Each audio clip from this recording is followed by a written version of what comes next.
La gracia soberana de D.L. Moody. Capítulo 4. Gracia abundante para el primero de los pecadores. Quiero poner énfasis en el hecho de que Dios desea mostrar misericordia a toda la humanidad. La última orden de Cristo a sus discípulos fue: vayan por todo el mundo, prediquen el evangelio a toda criatura. Marcos 16:15. Puede haber alguno escuchándome que no ha recibido esta gracia, aunque haya sido invitado muchas veces a aceptarla. Una razón por la que muchos no llegan a ser partícipes de esta gracia es porque piensan que pueden actuar mejor sin ella. Los judíos dijeron que ellos eran la descendencia de Abraham, tenían a Moisés y a la ley, por consiguiente no tenían ninguna necesidad de la gracia perdonadora que Dios dio a través de Cristo. Leemos en el libro de Apocalipsis de una iglesia que dijo ser rica y estar enriquecida y no tener necesidad de ninguna cosa. Apocalipsis 3:17. Ese era el problema cuando Cristo estuvo en el plano terrenal. En lugar de venir a Él para ser bendecidas, las personas a menudo se fueron pensando y diciendo que no tenían ninguna necesidad de su favor y de su bendición. Las dos oraciones.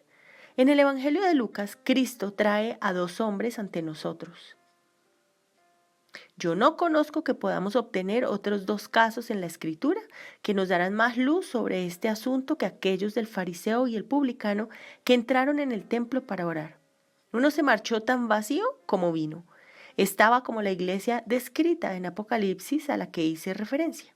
Entró en el templo no deseando nada y no consiguió nada. El otro hombre pidió algo. Pidió perdón y misericordia, y bajó a su casa justificado. Tomemos la oración del fariseo. No hay ninguna confesión en ella, ninguna adoración, ningún arrepentimiento, ninguna petición. Como he dicho, no pidió nada y no consiguió nada. Alguien ha dicho que entró en el templo no para orar, sino para alardear. El sol y la luna estaban tan lejos y apartados como este par de hombres. El uno era de un espíritu totalmente diferente al otro.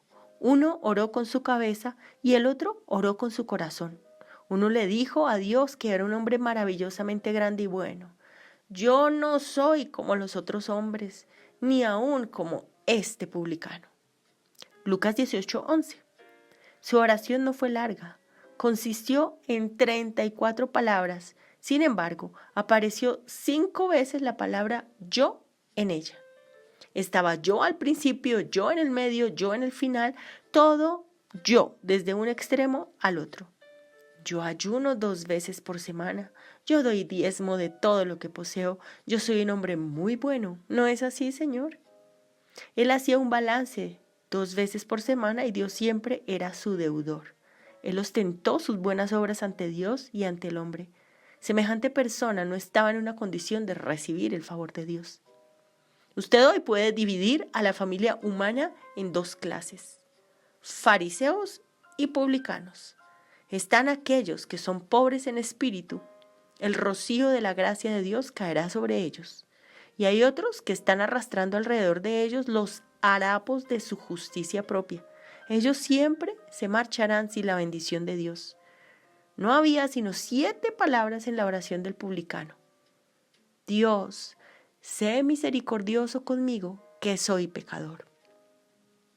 Lucas 18:13. Vino a Dios confesando sus pecados y pidiendo misericordia, y la recibió. Si usted recorriera la Escritura, encontraría que cuando los hombres han ido a Dios con el espíritu del publicano, Él ha tratado con ellos en misericordia y gracia. Un hombre joven vino hace unos años a una de nuestras reuniones en Nueva York. Se declaró culpable de pecado y decidió que iría a su casa y oraría. Vivía a varias millas de distancia y salió hacia su casa. En el camino, cuando estaba meditando sobre sus pecados y preguntándose lo que iba a hacer cuando llegara a su casa, se le ocurrió el siguiente pensamiento: ¿por qué no oro directamente aquí en la calle? Pero descubrió que no sabía exactamente cómo empezar. Entonces recordó que cuando era un niño, su madre le había enseñado esta oración del publicano: Dios, sé misericordioso conmigo, que soy pecador. Así que simplemente empezó donde estaba parado. Después me contó que antes de que terminara la pequeña oración, Dios lo encontró con su gracia y lo bendijo.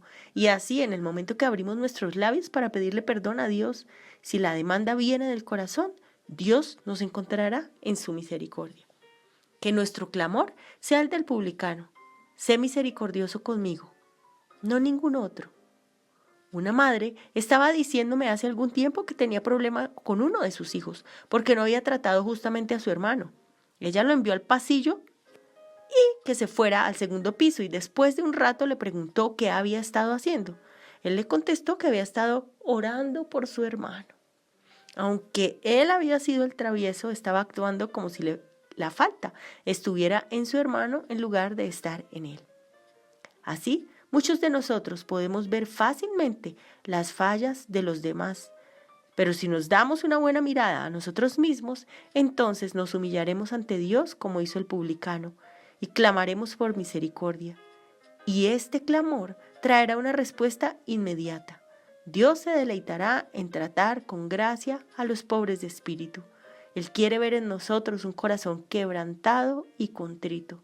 Si nosotros tomamos el lugar de pecador, confesamos nuestros pecados y pedimos misericordia, la gracia de Dios nos encontrará en ese mismo momento y tendremos la convicción plena de su perdón total para siempre.